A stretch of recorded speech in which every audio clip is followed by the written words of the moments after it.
Baik,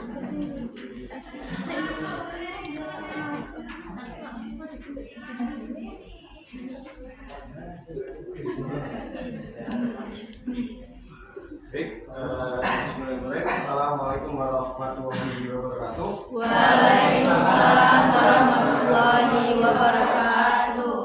Burung lah. Pagi menjelang siang anak-anak semua. Ya. Moodnya masih aman. Moodnya masih aman nggak ini? Setelah anak-anak belajar berarti 3 mata pelajaran ya hari ini ya. Dan di sini adalah mata pelajaran keempat seperti itu ya. Jadi semoga mood kalian bisa tetap terjaga agar kita bersama-sama di sini bisa belajar tentang mata pelajaran yang akan Bapak jelaskan. Sebelum Bapak jelaskan, Bapak presentasi dulu untuk yang sudah berangkat dari ini siapa? Maulana Pak. Maulana. Kenapa itu? Pak. Oke, jelas. Terus selain Maulana? Selain Maulana? Ajis. Sudah berangkat. Apa? Oh, Amel. Kamu kenal Amel?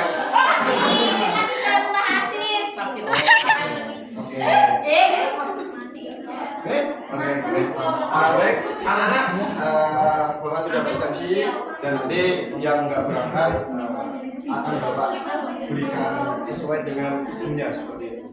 Sebelum kita mulai pelajaran pada hari ini, Bapak silakan untuk teman-teman semua, untuk anak-anak bisa berdoa menurut kepercayaan anak-anak masing-masing. Berdoa dipersilakan. Berdoa, oke.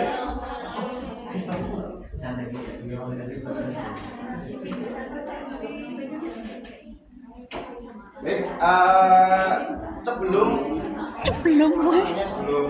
kita belajar tentang teks narasi, tadi udah belajar apa aja? Narasi. Nanti belajar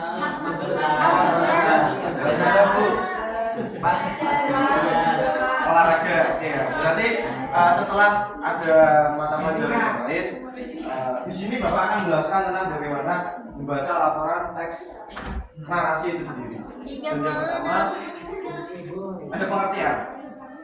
Pengertian yang Bapak cantumkan di dalam materi hari ini adalah teks narasi adalah jenis teks yang mengisahkan suatu peristiwa berdasarkan urutan waktu. Di dalam KBBI, teks narasi itu sendiri adalah pengertian dari sebuah teks yang menceritakan sebuah peristiwa, yang menjelaskan sebuah peristiwa, bagaimana peristiwa itu terjadi, peristiwa, kejadian dan segala macam. Seperti itu. Dan pengertian teks narasi itu sendiri biasanya bersifat fiksi atau nyata dan maupun non fiksi, seperti itu, atau imajinasi.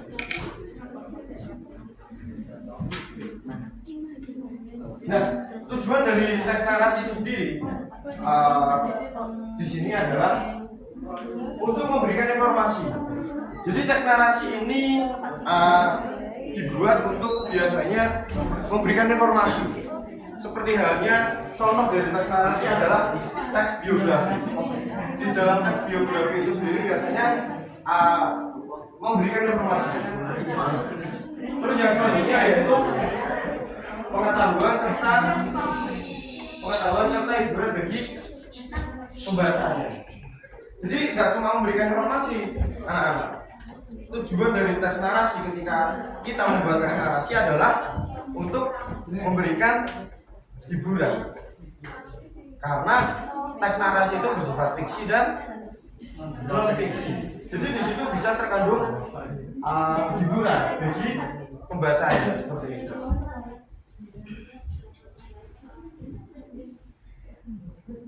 Nah, yang selanjutnya itu ada ciri-ciri.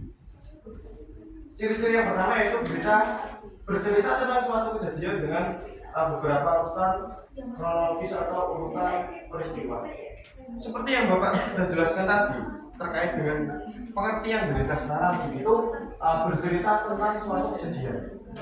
Ciri-ciri dari teks narasi itu sendiri yaitu menceritakan suatu kejadian. Misal Mas Haji punya suatu kejadian. Nah, itu bisa ditulis ke dalam teks narasi karena masuk di dalam ciri-ciri teks narasi. Kalau Mas Haji ketika membaca suatu teks, dan di situ terdapat tentang suatu kejadian atau menceritakan tentang suatu kejadian. Nah, itu bisa disebut ciri-ciri dari teks narasi itu sendiri. Terus yang selanjutnya berupa urutan kronologis. Jadi enggak cuma sesuai dengan kejadian, tapi berupa kronologis juga, ada kronologisnya. Terus yang kedua, terdapat konflik. Terdapat konflik. Konflik di sini ketika kita membaca ada sebuah peristiwa. Nah, peristiwa itu biasanya terdapat konflik. Terus yang ketiga, ciri-ciri yang ketiga itu memiliki unsur teks. Di situ teks itu ada tokoh atau pemeran. Yang kedua ada latar, alur, tema, dan pesan moral, mengandung sebuah pesan moral dari teks yang dibuat atau yang dibaca.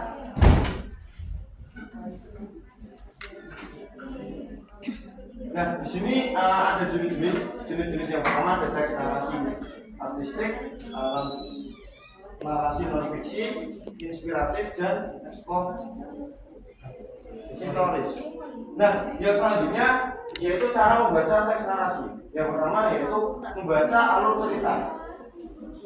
Perhatikan urutan peristiwa dari awal hingga akhir, mulai dari pengenalan. Pengenalan itu sendiri kita harus mengenal bagaimana alur cerita. Kita harus memperhatikan alur cerita dari teks narasi itu sendiri, biar kita tahu bagaimana cara membaca laporan teks narasi. Yang selanjutnya, yang selanjutnya itu ada sudut pandang. Sudut pandang itu sendiri ditulis menggunakan sudut pandang tertentu, yaitu sudut pandang orang pertama atau orang ketiga. Dari sudut pandang orang pertama menggunakan kata ganti aku atau saya.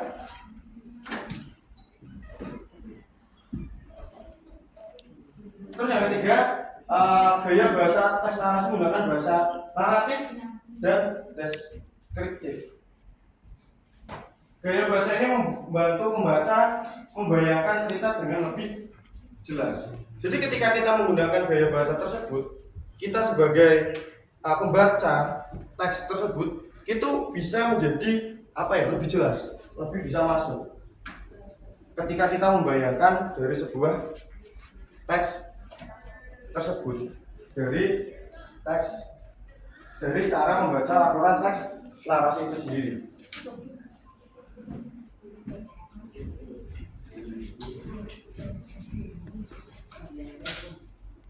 Oke, sebelum ke permainan, itulah penjelasan dari teks narasi yang Bapak sudah jelaskan. Sebelumnya ada yang mau ditanyakan? Ya. Kronologis itu sebuah peristiwa. Ketika kita menjumpai suatu peristiwa, yaitu bisa disebut kronologis. Kronologis itu kayak sebuah kejadian. Urutan peristiwa, Pak. Kronologis itu kayak sebuah urutan peristiwa. Gitu kan? Kenapa? Iya. Nah, betul seperti yang dijawab oleh Mbak Nada, seperti itu. Kronologis itu adalah berurutan atau urutan dari sebuah peristiwa itu sendiri.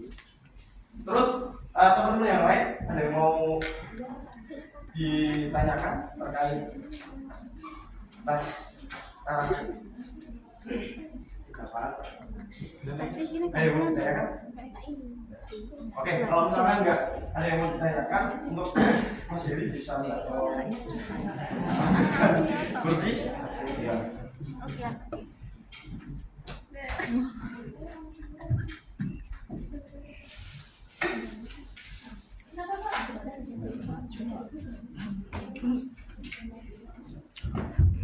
Sedikit aja.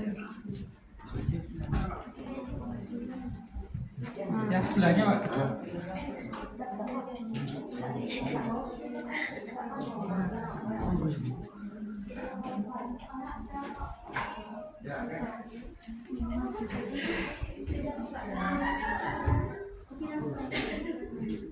Oke, setelah kita belajar tentang bagaimana membaca teks narasi, kita akan bermain tentang seminar Brania.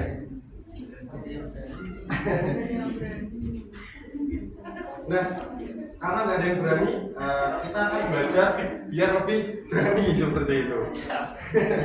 Oke, permainan Bapak kali ini, Bapak akan bagi menjadi 4 kelompok. Satu kelompoknya berarti terdiri dari 2 garis, nanti 2 garis, terus dan kalau misalkan ini dibagi menjadi 2 dan 2,5, di belakang masih ada 2, gitu ya, 2 plus 2 gitu ya. Gitu ya, karena ada lebih satu. Jadi untuk setiap kelompok bisa maju. Ketua kelompoknya Mas Dafa, Mas Akil, bisa maju. Ayo maju. Ya terus Mas lagi. Mas apa?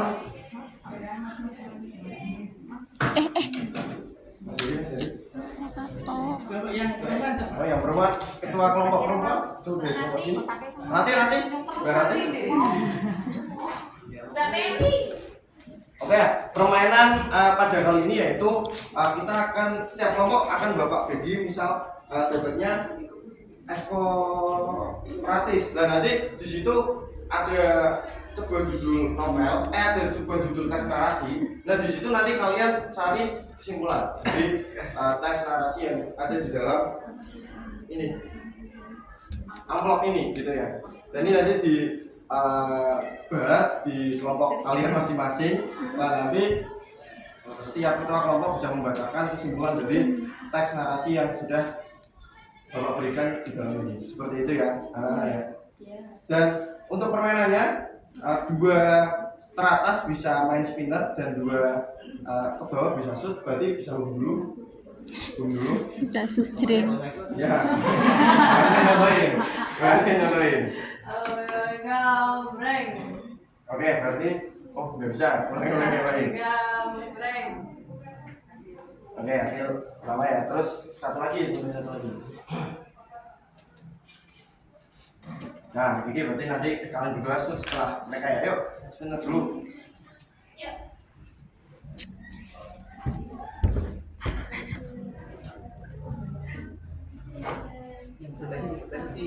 Dapatnya apa?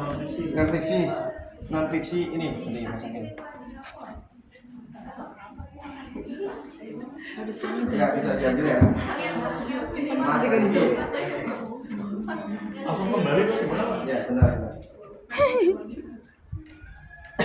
Apa? Sama. Ulangi berarti.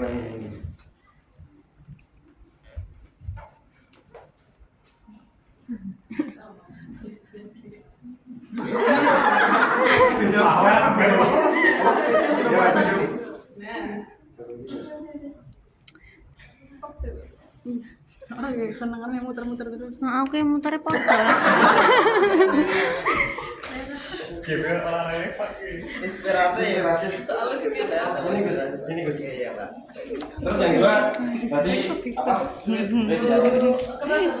Ya, Biasa. oke. Oh, ya. Nah ini Pak. Oke, berarti Mas Dafa. Ya, ini yang pertama. Oke, Bapak beri waktu 5 menit untuk kalian bisa berdiskusi dengan kelompok kalian. Bisa tutup dulu nanti setelah berdiskusi nanti kalian bisa membacakan kesimpulan dari setiap kelompok kalian seperti itu.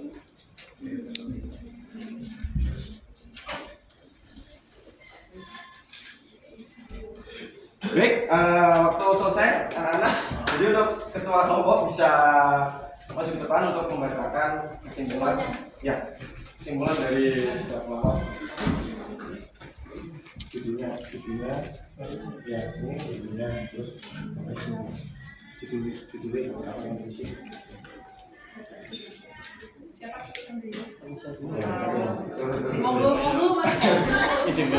membacakan yang mendapat non-fiksi. Judulnya Perjalanan Menuju Kesuksesan Seorang Petani Muda. Kesimpulannya, kisah ini menunjukkan bahwa kesuksesan dapat diraih melalui kerja keras, ketekunan, dan kemauan untuk belajar hal baru. Saya mendapatkan inspiratif tentang media tua dan mimpi Rakam. Kisah Rakam mengajarkan bahwa keterbatasan ekonomi bukanlah penghalang untuk meraih mimpi. Ya, saya mendapatkan eksploratis. Perjalanan pertama ke kota Yogyakarta. Perjalanan ke Yogyakarta memberikan pengalaman yang berharga dan menambah wawasan penulis tentang sejarah, budaya, dan kehidupan masyarakat di tempatnya. Saya dapat yang artistik, judulnya Senja di Ujung Dermaga. Cerita ini menggambarkan keteguhan hati seorang wanita bernama Lila dalam menauti kekasihnya yang hilang di laut. Oke, beri tepuk tangan untuk ketua kamu yang sudah berhasil. Baik, terima kasih anak-anakku. Itulah pelajaran yang belajar pada hari ini. Nanti minggu depan Bapak akan belajar tentang game-game yang lain lagi. Yang perlu kalian tetap semangat untuk belajar, tetap berangkat untuk bersekolah sampai nanti kalian lulus bisa meneruskan ke kehidupan selanjutnya. Mungkin itu saja yang dapat Bapak sampaikan. Kurang lebihnya mohon maaf. Wassalamualaikum warahmatullahi wabarakatuh.